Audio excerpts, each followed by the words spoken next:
You know how in some Christian teachings people say that you need to die to self, or even in African spiritual systems to kill the chicken within you? Both are those are in order to release the ish that holds us back from being who and what we came here to be and do, right? Well, I didn't get a metaphor, I got the real thing. Some of y'all might know if you've been around for a while that a few years ago I died 3 times. A 99% fatal sudden cardiac event, not a heart attack. Then, after open heart surgery, my heart stopped. Then it came back. Then a few days later, stopped again, came back. Then a few days later, stopped again, came back. And those in between those moments, in between those deaths and returns, were more open heart surgeries as they tried to save my life. Miracle child is what the doctors kept saying. So this is me, tubes in my chest, catheter intubated, fighting for my life, 50 days in intensive care. And the first thing, not the first thought, but the first feeling when I came back into my body after that third time, the first thing my spirit reached for was freedom. I was bound by everything that they needed to do to keep me alive, and everything in me was like uncage me. Not that I wanted to die, but I just wanted free. I wanted all these things disconnected from me. I wanted freedom. So I started writing. Once I got well enough, I started writing because that's what griots do. We story our way through the unsurvivable until it becomes survivable. And that writing became my memoir, From Fat, Black, and Unlovable to Beautiful, Powerful Love. And somewhere, even in writing that and preparing to promote that and launch it, 6 words arrived that I didn't choose as much as I just received them. Remember who the fuck you are. I was like, okay, remember who the fuck you are. Okay, I'm beautiful, powerful love. I'd already understood that and gotten through that from writing the memoir, that message of the toxic thoughts and beliefs that I had about myself being fat, black, and unlovable, to the truth of who I was, beautiful, powerful love, the truth of who we all are as black women. But it still felt incomplete. Remember who the fuck you are. I was like, okay. And here's the thing about a command like that. It tells you what to do, but it doesn't tell you how. I had the truth, but I didn't still fully didn't know how to get there. Google Maps kept rerouting me in circles, y'all. So today I'm telling you the story of how that command, remember who the fuck you are, took root, and the tending, the teachers and the sisters who helped me cultivate it because I could not do that alone. And then I'll show you what finally broke through the soil. And by the end, you'll see your own journey differently than you did when you sat down. So stay with me. But if you're new here, I am Barbara Ohuninifa, griot, author, ancestral strategist, and the founder of Beautiful Powerful Love, which is a storytelling movement for the remembering, healing, and liberation of Black women at a crossroads.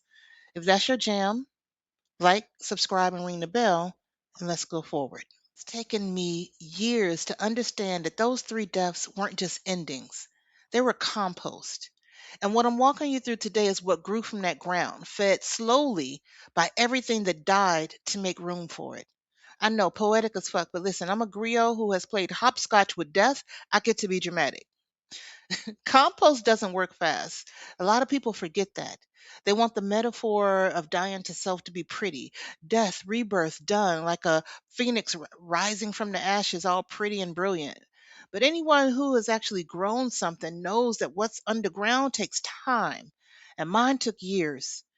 2 different threads were tending to that ground at once. One was study, courses, conversation, books of Chief Dr. Aleye Kumari. I went deep into African feminine mysteries to understand myself in that broader context, to understand my feminine energy, to understand the lineage that I came from. Shoot, to understand the 9 sisters that my mother had. There was 10 girls in that family. So I needed to go deep. Didn't even know why, but I needed to go deep and understand that lineage, to understand what it fully meant to be a Black woman on this planet. And the other part that was tending to me was circle. Ea Tyra and her spiritual aspirant initiation and her goddess community. She gave me something different. She gave me circle medicine and sisterhood, growth held in community, not just studied alone, and learning about the goddesses globally through her program and through her circle, and the goddesses within me and the other goddesses that were in that circle. These two threads that really had nothing to do with each other. I mean, they're both in African spirituality, both priestesses, and I'm sure they are aware of each other, but they really had nothing to do with each other. Different teachers, different containers, but both of them were feeding the same ground. And I needed all of that. I needed to understand the history, the details, and I needed to go deep. And I needed to do that in community, in partnership, in sisterhood with other women. And bit by bit in that company, some of it, again, solitary study, some of it in sisterhood, something that had only been a command started taking root. Remember who the fuck you are. Stop being just words and started becoming something I could actually walk. And then, child, while I was on my Baltimore part of my digital nomad journey, under astrocartography pressure of my Saturn line, now my astrology girlies will feel me on that, something broke through the soil. Complete. All 7 portals, whole, in order, knowing exactly what they were for. I didn't build this framework, I harvested it. And that distinction matters because what I'm about to walk you through didn't come from a single curriculum or a single teacher. It came from the other side of dying. It came from 2 different threads of tending. It came from a structure that finally answered the command, remember who the fuck you are, that I'd been carrying since I came back that 3rd time. It came from the ancestral mothers. What grew from that ground, those portals, became a book. Remember who the fuck you are, the activity book with 125 activities or more, depending on how you look at it, writing prompts, coloring pages, what I call fuck it lists, affirmation labs, guided missions of remembering, all of it organized around those 7 portals. And those 7 portals, I believe your body already knows. Now, mine did. That's what it was leading me back towards. And both of my teachers ended up writing words on the back of that book. And I want to name that out loud, not because it's marketing. It's actually not marketing to me, it's lineage. 2 separate threads that tended to me, that helped me to remember who I was, from wisdom keepers showing up to bless the work that finally broke through that ground. And I'm going to walk you through all 7 portals right now, not to teach you everything. The book does that. My one on ones and my group sessions do that, but I want to give you a map so that you can see where you are, where you're going, and why it matters. Because none of this is arbitrary. All of this is coming forth as wisdom from our ancestral mothers. And it's something that I still continue to walk, and that wisdom is central to how I move forward. So stay with me. Nurture yourself. Your body is not the enemy. You just need to learn what it's been trying to tell you. And we start here because everything else collapses without it. Not self care as the society tries to sell it. The face masks, the boba baths, the things you're supposed to buy when you feel like you've earned it. I'm talking about the radical, most rebellious act of treating yourself like someone worth tending to. Before you were anybody's mama, anybody's boo, anybody's employee, anybody's strong friend, you were a spirit and a body that needed to be held, and you still are. I have a whole video about the 7 different surgeries I've had and what those taught me about nurturing myself. The link's in the description. But the short story is this: your body has been sending you signals your whole life. And this portal, Nurture Yourself, is where you finally begin to listen. Embody your sensuality. Reclaim the pleasure that was never supposed to be lost. Once you start tending to yourself, nurturing yourself, something comes back online. Sensation, pleasure. I have a video, Sensual Ancestral Healing, that goes deeper on my YouTube channel, but part of you knows the difference between food that feeds you and food that numbs you, between touch that restores you and touch that costs you, between a life that fits and a life that you're performing. Sensuality is not about sex. It's about being in your senses, in your body, fully present, right now as it is. And the most ancient wisdom in the world knew this, that a woman connected to her pleasure is a woman connected to her power. And that's exactly why it was the first thing they tried to take. Embody your sensuality is the portal where you begin to take it back. Transform your life. Cross the threshold from who you were into who you're becoming proactively. This is a portal a lot of people are afraid of because transformation requires letting something die. The version of you that kept the peace at the cost of her own truth. The story you've been telling yourself since someone else handed it to you in childhood. That pattern that once kept you safe that's now just keeping you small.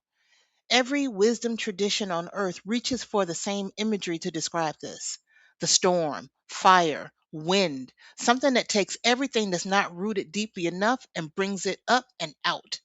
The ancestors of this planet understood that destruction is not the opposite of creation, it's a prerequisite. You can't build something new in a space that's still full of what used to be there. Transform your life is the portal where you lean in and proactively cross the threshold, not painlessly, but permanently. Be devoted to your own growth. Build the kind of consistency that doesn't require self punishment. So after the storm, and I got to say this because nobody told me, but after the storm, after everything in your life has been leveled and uprooted, you have to choose. You have to choose the version of yourself the storm was clearing space for. And not one time, not even once a year, but every day, sometimes every hour, moment to moment.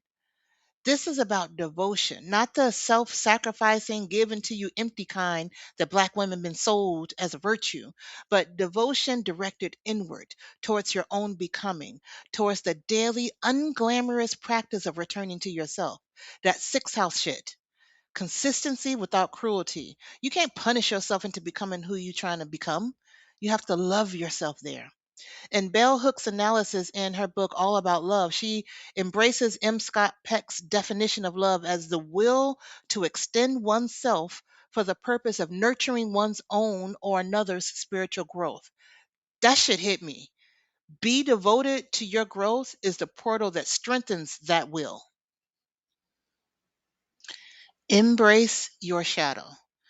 Excavate what's been buried and find the gifts that are woven into the depths. Because now we go deep. Not that curated shadow, not the darkness you've already made peace with and can talk about comfortably in a group. That thing underneath all of that. That rage you haven't let yourself feel, that grief that doesn't have a name, the parts of you that you've been managing because you were taught explicitly or through silence that those parts were too much, they were too heavy. And here's what I know about shadow, honey. Shadow is not your pathology. It's your unlived life. It's the power you tucked away to make other people comfortable.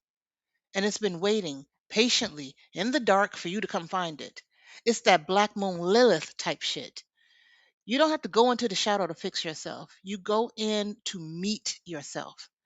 And what you find there, I promise you, it will not destroy you. It is, in fact, the thing that's been keeping you whole while you pretended it wasn't there. Embrace your shadow is where you start developing that relationship. Activate your womb wisdom. Reconnect to the cosmic intelligence that lives in your center. Every cosmology that has ever tried to describe where life comes from reaches for similar imagery: the dark, a place that holds everything like the cosmic womb before anything was been born. And I want to be clear here because I know some of you don't have a womb or no longer have a womb or have a complicated relationship with yours. And womb wisdom is not about gynecology. It's the intelligence of creation itself, the capacity to gestate, to hold something in the dark and bring it forth in its own time. Black women's generative power has been the most aggressively colonized thing about us. Our wombs reproduced enslaved labor. Our creativity was extracted and uncredited. Our capacity to generate life, art, culture, movement, medicine, taken, co opted, and suppressed.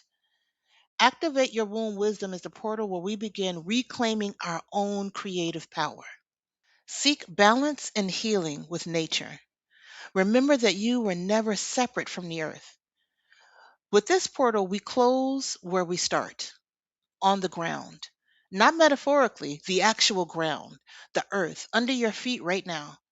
There's a reason that every healing tradition on every continent, without exception, puts the body in direct relationship with the natural world, not as a backdrop, not as something to conquer or demand or have dominion over, but as medicine. The earth doesn't require you to have it all together before it holds you. It doesn't require you to perform something before it feeds you from its bounty, from true abundance. It just keeps cycling life, death, decomposition, regeneration, and again, without apology and without fail. When you spend time with it, when you spend enough time with it, not scrolling about it, not making it an aesthetic, but actually sitting in it, on it, feet on soil, butt on soil, hands in dirt, your nervous system starts to remember something that it's always known, that you're not separate from this, that your body is made of the same elements as earth, that the ancestors who knew how to heal went outside to do so. Seek balance and healing with nature is the portal that guides us back to the support that was always there, right under our feet. I want you to sit with me for a moment, and we're going to take a breath in and we're going to hold to the count of 4 and then release that breath through your mouth to the count of 6. When you inhale, it's through your nose, and when you exhale, it'll be through your mouth. And let's do it together. We're going to take an inhale.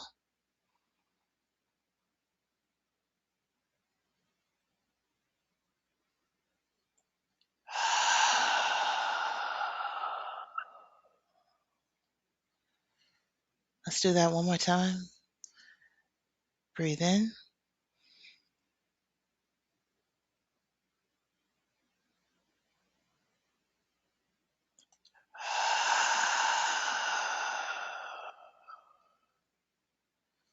All right, let's do it one more time. Got to do 3.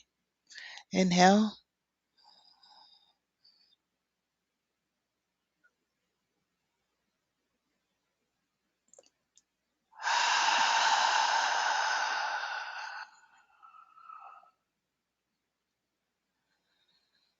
Now, recall how this whole thing started.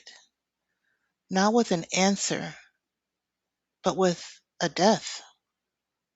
With a part of me agreeing to die so a truth within me could be born.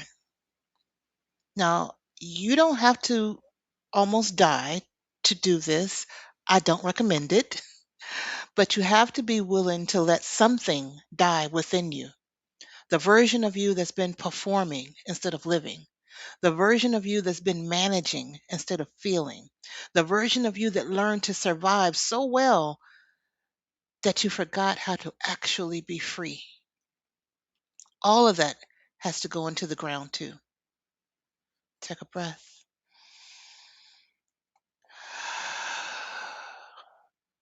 And continue to breathe. And as you do, ask yourself one question, not out loud. This is for you internally, and let it be within your body. What in me is ready to become compost so that something else can grow? You don't have to know the answer. You just have to be willing to hear and willing to let go. That's all my 3 deaths were in the end. They were compost, not a tragedy I survived. It was ground I was given. And everything I showed you today, all those 7 portals grew out of that ground. And it took years. And it will take its own time in you too. You don't have to rush it. You just have to keep tending to yourself and let that ground hold what you just put down. That's the medicine. And if something in this story moved something in you, here's how we can go deeper. The first door is free. Love letters from the Ancestral Mothers, 7 letters, one for each portal of healing that we just talked about, each with a short audio and each written with ancestral wisdom and love for Black women who are ready to remember themselves. You can join us in the links in the description. The second door is the activity book itself. Remember who the fuck you are. It maps this whole video that we just talked about and the story, and it goes in deeper in ways that are personal to you. Links in the description. And then the third door is a one-on-one session with me. You, me on Zoom, and whatever portal is calling you most. Links in the description for more information on that. So 3 doors. 1, 2, or all of them can be yours. Whatever support you need so that you find your way back to self. So subscribe to the channel if you haven't. Ring the bell and share this with the woman in your life who needs to hear it. And as always, thank you, thank you, thank you for being here. Thank you for witnessing my story and witnessing this journey that I've been on, that I continue to be on. And most of all, thank you for taking good care of you. I'll see you in the next video.